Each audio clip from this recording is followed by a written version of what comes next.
Don't you just hate those pesky nights when you can't fall asleep? When you just toss and turn all night? You're in luck, as I have some solutions for this problem, which I'll share with you in today's video. There are 5 things you should do every single night. But before we begin, tell me, how long does it take you to fall asleep? Let me know in the comments below. After I started using these methods, I now fall asleep in under 5 minutes instead of tossing and turning for 1 hour. So, let's jump right into it. Number 1.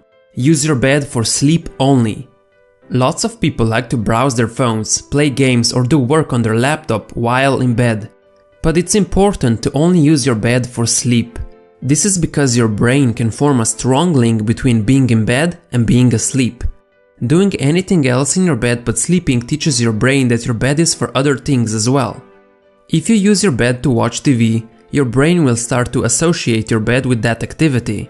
If you eat food in bed, your brain will connect it with hunger. Guess what happens if you use your bed only for sleep? That's right, your brain will start associating your bed with only sleep, and it will become a subconscious habit to prepare you for the dream world. This is why it's so important to stay away from your bed if you're not planning on sleeping and only get in when you're ready for slumber.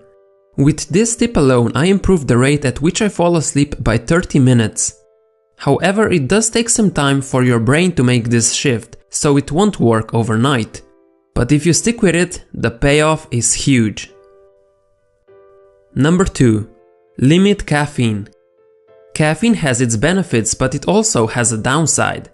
For example, I love coffee. It tastes great and I enjoy a cup every morning. It gets me going and it's perfectly fine to have it once or twice a day.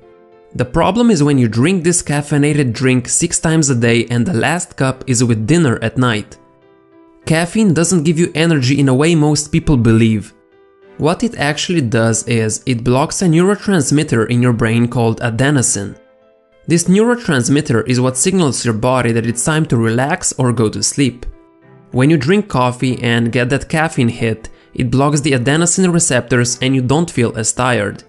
This means that even if your brain and body are tired, caffeine will still keep you wide awake. Caffeine has a half-life of around 5 to 8 hours depending on your biochemical makeup. Half-life essentially means that after a specific amount of time, in this case 8 hours, half of the substance is still active in your system. So if you consumed 200 milligrams of caffeine, which is around 1 or 2 cups of coffee, after 8 hours you would have 100 milligrams, and after another 8 hours, 50 milligrams, and so on. This is why having caffeine even 6 hours before bedtime causes disturbances in your sleep. What you should do is set a specific time in your day when you stop consuming caffeine altogether. This way you make sure your body has time to remove the majority of it from your system before bedtime. For most people, that's generally going to be before 2 p.m. Number 3. Go to sleep at the same time every night.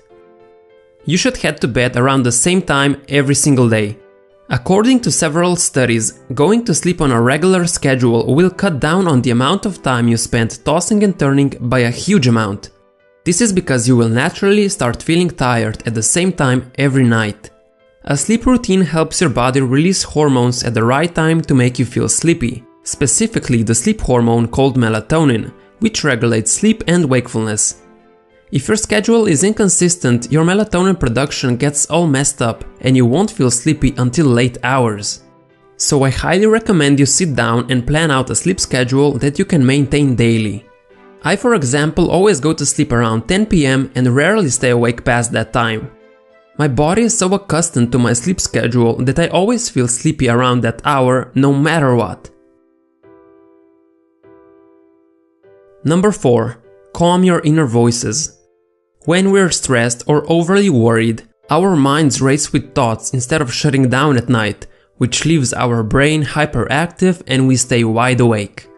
So you may want to look at what's going on in your life that's giving you stress and see if you can do something about that. Nevertheless, this is where a relaxation technique comes in handy. Whether it's a few yoga poses or meditation, engaging in a calming activity before bed can help quiet your mind so you can drift off to dreamland. Personally, if I'm super excited or stressed about something, I meditate for 15 minutes and it always helps my mind to calm down. If you don't know how to meditate, I made a video explaining it, which you should check out.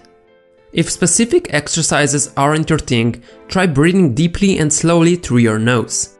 This is one of the ways athletes calm down before their performance. Number 5. Avoid the light. As I mentioned before, our sleep is highly tied with hormone melatonin. One of the ways this hormone is affected is by the light that hits your skin and eyes. Back in the days, sun was pretty much our only source of light. Now the problem is that our body mistakes any kind of artificial light for sunlight. This is why too much artificial light in the evening will negatively impact your melatonin production, making it much harder to fall asleep since your body will think it's still daytime. We can combat this issue by avoiding any screen time and use weaker indoor lighting at least 1 hour before bed. That means no TV, no smartphones, and no computer screens prior to sleep. Now you might be thinking, what the hell are you supposed to do for 1 hour before bed? Personally, I always read for at least half an hour, as it's one activity that always relaxes me.